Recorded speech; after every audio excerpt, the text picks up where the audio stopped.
Tempestade de Guerra, capítulo 33, parte 2. A Praça de César contém o centro do governo de Norta, o palácio, as cortes, a casa do tesouro e o comando de guerra. Mas a maior parte da capital fica do outro lado do rio. Nosso lado pode ser mais valioso, mas o leste de Erchion é mais vasto e tem uma população maior, de vermelhos e de prateados. Eles não terão que se defender sozinhos contra o ataque de Lakeland enquanto o exército de Cole se concentra nos navios. Farley observa a garganta da ponte, com a postura alta e estoica, uma estátua perto dos soldados se movendo ao seu redor. Seus tenentes gritam ordens, organizando as tropas em uma formação pré-determinada. Metade forma uma barreira de corpos voltada para o Whitefire e o comando de guerra, onde alguns dos prateados de Cole ainda podem estar. Os outros se voltam para fora, olhando para os penhascos ou bloqueando este lado da ponte, basicamente encurralando Cole no meio da ponte, suspenso sobre a armada lá embaixo. Não demoramos para alcançá-la, com os soldados da Guarda Escarlate de Montfort abrindo caminho para nos deixar passar. Titon ataca, lançando suas descargas brancas ofuscantes nos navios lá embaixo. Os Leviatãs de aço parecem impenetráveis, até para os Magnétrons. Azul ribomba nas nuvens, antes que um dos raios de tempestade de Ela atinja a proa de um navio de batalha com um grito agudo do metal se partindo. Espio por cima das muralhas à beira do penhasco procurando o rio. Deveria ficar centenas de metros abaixo, mas parece mais próximo. Minha boca fica seca quando me dou conta de que Lakeland deve tê-lo enchido para possibilitar que seus navios chegassem tão longe. Ainda está subindo, Farley diz por cima do ombro, abrindo espaço para mim. Não vamos conseguir escapar por onde viemos. Mordo o lábio pensando nos túneis sob nós. Vão inundar tudo? Ela faz que sim. Mais que provável. Seus olhos vacilam, voltando-se para as nuvens e as silhuetas sobre a ponte. A fumaça sobe em espiral como a névoa, preta contra o branco e o cinza. Atravessamos bem a tempo. Killorn para ao nosso lado. Sua atenção está na ponte e não na água.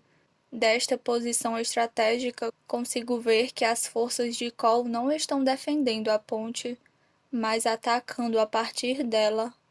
Através da névoa, lépidos correm ao lado dos barcos lá embaixo, junto com forçadores, os oblívios de Annabel e outros prateados mais adaptados ao combate corpo a corpo.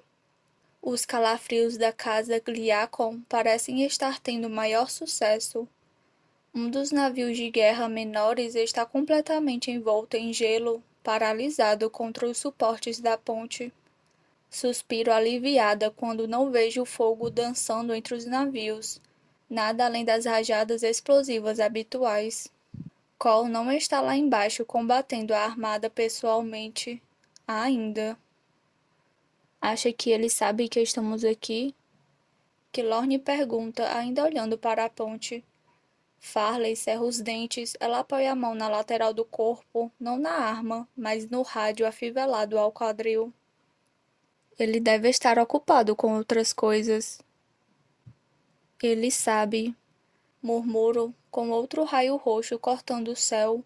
O ar é denso, como se as nuvens tivessem descido para obscurecer a batalha devastadora à nossa frente. Estremeço quando outra saraivada acerta a praça, os mísseis caindo sobre uma ala do palácio. Não estou vendo, Maven. Farley diz, se aproximando de mim. Me pego encarando todo o peso de seu olhar azul celeste, claro e brilhante mesmo na névoa. Já foi feito? Mordo o lábio quase a ponto de tirar sangue. A dor aguda é melhor do que a vergonha. Ela entende minha hesitação e seu rosto fica roxo mais rápido do que eu pensava ser possível. Marlborough. O estalo do rádio a interrompe, me poupando de sua fúria. Ela o pega, rosnando no microfone. Aqui é a General Farley. A voz do outro lado não pertence a um general do comando, nem a um oficial de Montfort. Tampouco é de Davidson. Eu reconheceria aquela voz em qualquer lugar, ainda que pontuada pelos disparos. Pensei que vocês não fossem voltar. Cole diz, a voz metálica e distante, distorcida pela estática. A eletricidade no ar não deve ser muito boa para as ondas de rádio. Sem fôlego, volta os olhos de Farley para a ponte. Uma das sombras na névoa parece estar se solidificando. Ombros largos e uma passada conhecida e determinada se aproximam mais e mais. Continua imóvel, os pés fixos em nossa posição acima da batalha. Farley sorri para o rádio. Muito gentil da sua parte arranjar tempo para a gente. É uma questão de cortesia. Ele responde. Com um suspiro, Farley se inclina na direção da silhueta que se aproxima, agora a menos de 50 metros de distância. Cole está cercado por seus guardas. Ele para, detendo o grupo. Os prateados parecem tensos, com as armas a postos, à espera de uma ordem. Ele nos cumprimenta com a cabeça. Farley franze um pouco a testa, hesitante. Imagino que saiba nossas condições, Cole. Ela diz no rádio. A resposta dele é quase rápida demais. Sei. Farley morde o lábio. E? Uma longa onda de estática zumbi antes que ele volte a falar. Mar? O rádio está na minha mão antes que eu possa pensar em pedi-lo. Estou aqui, digo, olhando para ele do outro lado do penhasco. É tarde demais? A pergunta tem inúmeras implicações. Raios roxos, brancos, verdes e azuis cortam as nuvens, o suficiente para penetrar a névoa e cegar todos nós por um momento. Fechando os olhos, sorrio com a explosão de energia que me perpassa. Quando o raio se foi, respondo a ele e a tudo o que quer dizer. Não, não é. Digo antes de devolver o rádio a Farley. Ela não me detém enquanto desço os degraus. Os guardas de Cole abrem espaço quando me aproximo, atravessando os portões quebrados da praça em ruínas. Cole espera no extremo da ponte de Erkion, imóvel, me deixando ir até ele, me deixando definir o ritmo, escolher a direção, tomar a decisão. Cole coloca tudo em minhas mãos. Mantenho o passo firme, apesar dos estrondos lá embaixo. Algo se parte entre gemidos e rugidos. Um dos navios talvez colidindo com o outro. Mal noto. O abraço é breve, breve demais, mas suficiente. Eu me apoio nele, segurando pelo tempo que me atrevo, sentindo as linhas quentes e duras de seu corpo pressionado contra o meu. Cole cheira a fumaça, sangue e suor. Seus braços cruzam minhas costas, me segurando junto de seu peito. Estou cansado de coroas. Ele murmura, o rosto encostado no topo da minha cabeça. Finalmente, sussurro. Nos afastamos simultaneamente, voltando à realidade. Não temos tempo para mais nada, e definitivamente não consigo pensar em muito mais. Ele ergue o rádio de novo, a mão ainda pousada no meu ombro. General, acredito que Volussamos e alguns dos seus soldados ainda estão no comando de guerra. Ele diz. Através da névoa, avista o prédio enorme no canto da praça. É bom ficar de olho atrás de vocês. Entendido. Ela responde. Mais alguma coisa? Farley já está em movimento, gritando ordens para seus tenentes enquanto repassa o conselho que Lorne e Titon a cercam como guardas. Estamos tentando bloquear o rio. Se os navios não puderem dar meia volta, não vão ter como escapar. Completo, olhando para a destruição dos dois lados da cidade. Mísseis voam no alto, deixando rastros de fumaça como tinta preta no papel enquanto traçam sua rota e explodem. Apesar dos soldados de Cole e dos jatos no alto, a armada de Lakeland não parece sofrer muitos estragos. Enquanto observo, ela dispara outro raio de tempestade. Mais uma onda se ergue com uma velocidade ofuscante, contendo a força do golpe para salvar um navio de batalha. Ela se ilumina com o brilho fantasmagórico da eletricidade antes de se apagar e cair inofensiva no rio. Deve ser obra da rainha Senra, talvez com a ajuda da filha. Nunca vi tamanha demonstração de poder, nem pessoas que se deliciam tanto com esse tipo de coisa. Cole observa também, o rosto imóvel e carregado. Precisamos começar a afundar os navios, mas com o rio eles têm todos os escudos de que precisam. Tudo o que podemos fazer é minimizar os danos à cidade. Ele pragueja quando outra saraivada de tiros vem. Eles vão ficar sem munição em algum momento, certo? Encara os navios inimigos passando os olhos por seus cascos de aço. Chame alguns teleportadores. Vamos colocar os oblívios de Lerolan e Evangeline num navio para encher as embarcações de buracos. Evangeline foi embora. Mas você disse que Volo... Cole parece estranhamente orgulhoso. Ela teve uma oportunidade e a aproveitou. Uma oportunidade de fugir e deixar tudo isso para trás. Não preciso de muita imaginação para adivinhar para onde fugiu, ou para quem. Assim como Cole, sinto um estranho misto de orgulho e surpresa. O trem, digo quase sorrindo. Muito bem, não consigo deixar de pensar. Ele arqueia a sobrancelha. Como assim?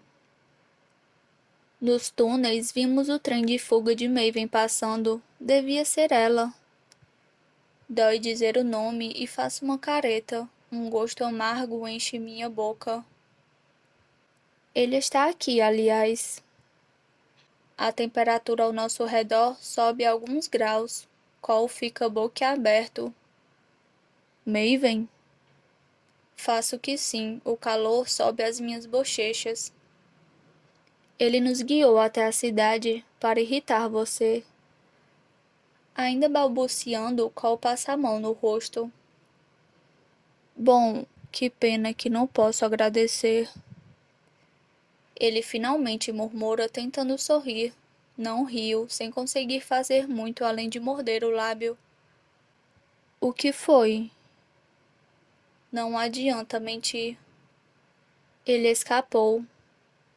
Cole me encara, outro míssil passa chispando.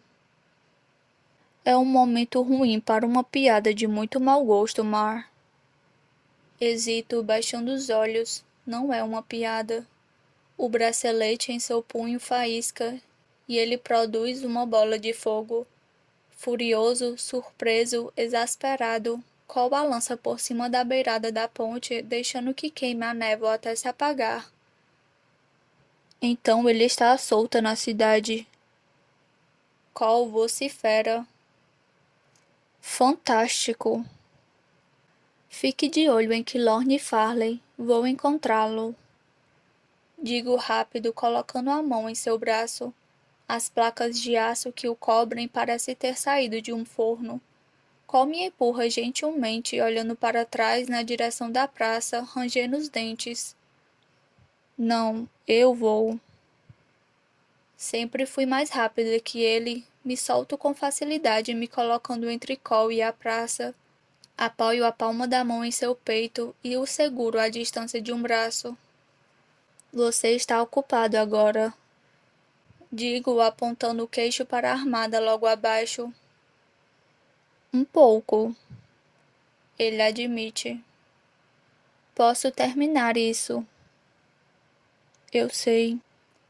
Sua armadura se aquece sob minha mão e ele cobre meus dedos com os seus. Então a ponte se curva sob nós quando algo a acerta uma dezena de vezes de todos os ângulos. De cima, de baixo, mísseis, bombas.